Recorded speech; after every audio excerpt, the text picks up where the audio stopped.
على سيدنا ومولانا محمد وعلى آل سيدنا ومولانا محمد وبارك وسلم صلاة وسلام عليك يا رسول الله صلی اللہ تعالی علیہ وسلم۔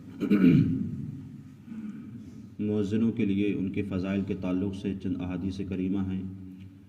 حدیث پاک میں ہے، جس کو حضرت عبداللہ بن عمر رضی اللہ تعالی عنہ سے مروی ہے، وہ فرماتے ہیں کہ میرے آقا صلی اللہ علیہ وسلم نے ارشاد فرمایا کہ اذان دینے والا اگر طالب ثواب ہے، طالب ثواب کا مطلب ہوتا ہے کہ ثواب حاصل کرنے کے لیے اگر اس نے اذان دی ہے تو اس کی مثال شہید کی مثل ہے۔ مطلب جس طریقے سے شہید کا مقام ہوگا وہی اذان دینے والے کا مقام ہوگا کہ خون میں آلودہ ہے اور جب مرے گا تو قبر میں اس کے بدن میں کیلے نہیں پڑیں گے۔ تو یہ اس مؤذن کے لیے ہے کہ جو مؤذن اس وجہ سے اذان پڑھتا ہے تاکہ اللہ تعالیٰ مجھے ثواب عطا فرمائے گا، تو اس کا معاملہ ایسا ہوگا جیسے ایک شہید کا معاملہ ہوتا ہے جو جنگ میں شہید ہوتا ہے۔ تو یہ بھی ایک مؤذن کے لیے کیا فضیلت ہے۔ دوسری حدیث پاک میں ہے، میرے آقا صلی اللہ علیہ وسلم نے ارشاد فرمایا کہ میں جنت میں گیا تو اس میں موتی کے گنبد دیکھے، مطلب جنت کے اندر جو محلات ہیں اس میں موتی کے گنبد بنے ہوئے ہیں۔ تو میں نے دیکھا کہ اس کی خاک مشک کی ہے، مطلب اس کی خاک جو ہے وہ مشک و عنبر کی ہے جس سے خوشبو نکلتی ہے۔ تو فرمایا اے جبریل یہ کس کے لیے ہیں، مطلب یہ جو گنبد بنائے گئے ہیں یہ کس کے لیے ہیں؟ تو جناب جبریل نے عرض کی یا رسول اللہ صلی اللہ علیہ وسلم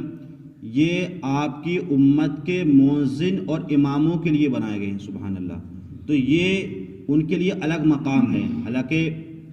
امام کو یا مؤذن کو اور ثواب بھی ملتا ہے، باقی لوگوں کو بھی ثواب ملتا ہے اپنے موقع پر، لیکن یہ ان کے لیے خاص تحفہ دیا اللہ تعالیٰ نے کہ جنت کے اندر ان کے لیے ایسے مقامات عطا فرمائے جائیں گے کہ جو موتی جو گنبد بنے ہوئے گے وہ مشک و عنبر کے ہوں گے، اور جو اماموں اور مؤذن کے لیے ہوں گے یہ میرے آقا کی امت کے امام اور مؤذن کے لیے تحفہ ہوگا۔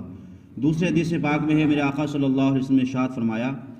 کہ اگر لوگوں کو معلوم ہو جائے، یہ حدیث پاک مشہور ہے، ہر انسان جانتا ہے کہ اگر لوگوں کو معلوم ہو جائے تاکہ اذان کہنے میں کتنا ثواب ہے، اگر یہ لوگوں کو معلوم ہو جائے کتنا ثواب ہے تو اس پر باہم تلواریں چلیں گی۔ مطلب اس کی وجہ یہ ہے تشریح کہ مطلب لوگ ثواب حاصل کرنے کے لیے اور ثواب کو پانے کے لیے آگے بڑھیں گے۔ وہ کہے گا میں اذان کہوں گا، وہ کہے گا میں اذان کہوں گا، مطلب اتنا ثواب ہے اذان کہنے میں۔ لیکن آج ہم لوگ بجائے ثواب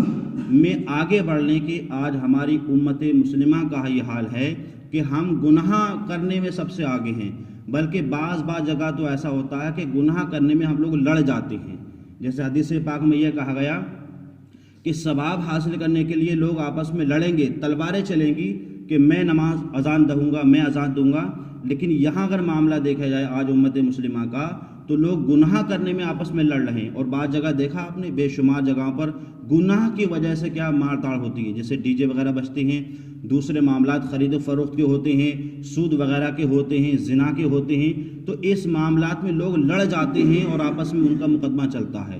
بلکہ اس کی فضیلت تو اتنی ہے، بلکہ آج دیکھیں آج ہندوستان کے کچھ علاقوں میں یہ حال ہے کہ اگر وقت پر اگر امام نہ ہو، غیر حاضر ہو، تو کن علاقوں میں جو ہے وہ وقت پر اذان بھی نہیں ہوتی ہے، بلکہ کچھ علاقوں میں تو اذان ہوتی ہی نہیں ہے اگر امام نہ ہو۔ بلکہ فضیلت تو یہ تھی حدیث پاک میں کہ انسان اذان دینے کی لڑے تاکہ اس کو ثواب حاصل ہو۔ لیکن آج حالات امت مسلمہ کے یہ ہیں کہ دنیا اور دنیا کے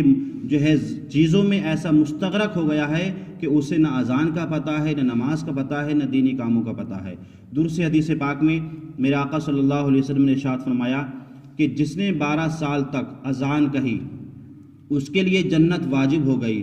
اور ہر روز اس کی اذان کے بدلے 60 نیکیاں، اور اقامت کے بدلے، مطلب اقامت کہتے ہیں جو جماعت سے پہلے کہی جاتی ہے، اقامت کے بدلے 30 نیکیاں لکھی جاتی ہیں۔ سبحان اللہ۔ تو یہ اس مؤذن اقامت کرنے والے کے لیے ہے کہ جو اذان دیتا، لیکن اس میں شرط یہ ہے کہ اس نے کسی کا حق نہ مارا ہو اور کوئی گناہ کبیرہ نہ کیا ہو۔ یہ نہیں صرف اذان کہی، نماز پڑھی، اب جو دل میں آ رہا وہ کر رہا، تو اس کے لیے جنت واجب نہیں ہوگی۔ شرط یہ ہے کہ اذان بھی کہے، اور شرط یہ بھی ہے کہ کوئی گناہ کبیرہ نہ کرے، کسی کا حق نہ مارے۔ اگر اس نے ایسا کیا تو اس کے لیے یہ ہوگا کہ ہر روز اذان کے بدلے میں اس کے لیے 60 نیکیاں اور اقامت کے بدلے میں 30 نیکیاں اس کی لکھی جائیں گی، شرط یہ ہے کہ کوئی گناہ کبیرہ نہ کرتا ہو۔ دوسرے حدیث پاک میں میرا آقا صلی اللہ علیہ وسلم نے ارشاد فرمایا کہ جو انسان سال بھر اذان کہے اور اس پر اجرت طلب نہ کرے، مطلب کوئی جیسے کچھ لوگ مؤذن جو رکھے جاتے ہیں شہروں کے اندر تو ان کو باقاعدہ ایک تنخواہ باندھی جاتی ہے، لیکن یہ ان مؤذنوں کے لیے ہے جو فی سبیل اللہ اذان کہتے ہیں۔ میرے آقا فرماتے ہیں کہ جو سال بھر اذان کہے اس پر کچھ اجرت طلب نہ کرے، قیامت کے دن اس کو بلایا جائے گا اور جنت کے دروازے پر کھڑا کیا جائے گا، اس سے کہا جائے گا کہ جس کے لیے تم چاہو شفاعت کرو۔ تو یہ بھی ایک مؤذن کا بہت اعلیٰ مقام ہے۔ ان مؤذن کا وہ مقام ہے کہ جو فی سبیل اللہ جو ہے مسجد کی خدمت کرتے ہیں اور وہاں خدمت کرنے کے بعد اللہ اس کے رسول کی رضا کے لیے اذان کہتے ہیں، تو یہ ان کے لیے خوشخبریاں ہیں۔ آخری حدیث پاک ہے میرا آقا صلی اللہ علیہ وسلم ارشاد فرماتے ہیں کہ مؤذنوں کا حشر جو ہے قیامت کے دن یوں ہوگا کہ جنت کی اونٹنیوں پر سوار ہوں گے، جنت کی جو اونٹنیاں ہوں گی اس پر تمام مؤذنین جو مؤذن اذان دینے والے سوار ہوں گے، اور ان کے سب سے آگے جو چل رہے ہوں گے وہ حضرت بلال رضی اللہ تعالیٰ چل رہے ہوں گے۔ سب کے سب بلند آواز سے جنت کے اندر اذان کہیں گے، تو تمام لوگ کہیں گے، ان کی طرف دیکھیں گے کہ یہ لوگ کون ہیں جو اپنی جنت کی اونٹنیوں پر سوار ہیں اور یہ اذان کہہ رہے ہیں، یہ کون لوگ ہیں؟ تو کہا جائے گا یہ وہ لوگ ہیں جو امت مصطفیٰ صلی اللہ علیہ وسلم کے مؤذن ہیں، کہ یہ لوگ آج خوف میں ہیں لیکن انہیں کوئی خوف نہیں ہے، لوگ آج غم میں ہیں لیکن انہیں کوئی غم نہیں ہے۔ مطلب مؤذنین کی حالت یہ ہوگی قیامت کے دن، اگر انہوں نے دنیا کے اندر اللہ اس کے رسول کی رضا کے لیے اگر اذان دی ہوگی تو انہیں نہ کوئی خوف ہوگا نہ کوئی غم ہوگا، کیونکہ یہ اللہ اس کے رسول کی طرف بلانے والے تھے۔ تو اس طرح کی بے شمار فضائل ہیں ان مؤذن کے لیے جو صرف طلب ثواب کے لیے اذان دیتے ہیں۔ اللہ تعالی ہمیں اور آپ کو صحیح طریقے سے ان فضائل پر عمل کرنے کی توفیق عطا فرمائے۔ اللہم صلی علی سیدنا